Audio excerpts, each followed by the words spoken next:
تقدیر یہ ہے کہ جب بارش شروع ہوئی، جو شخص نکل گیا اور 1 گھنٹے کی مسافت پہ پہنچ گیا، اس کو اس بات پہ سیٹسفیکشن ہے کہ میں نے بڑی سمجھداری کا مظاہرہ کیا، میں وقت سے نکل آیا۔ جو شخص ٹھہر گیا، رک گیا، وہ اس انتظار میں کہ جب بارش رکے گی تو میں چل پڑوں گا، اس کو یہ افسوس ہے کہ کاش میں ٹائم پہ نکل جاتا۔ اس کو یہ سمجھ نہیں ہے کہ یہ تقدیر کا معاملہ تھا۔ ایک بچہ، ایک چھوٹا بچہ، جب اس کو بھوک لگتی ہے نا، اس کے آگے اس کو جو مل جائے، خواہ سوکھی روٹی بھی مل جائے نا،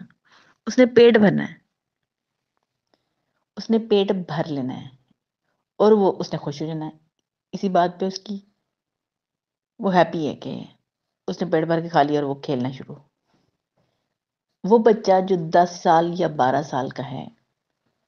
اس کو اس کی پسند کی چیز میسر نہیں ہے اس وقت میں، تو اس کو اس چیز کی سیٹسفیکشن بھی نہیں ہے، اور اس کو وہ کھانا بھی نہیں کھائے گا، یہ سوچ کر کہ میری پسند کی تو چیز نہیں ہے۔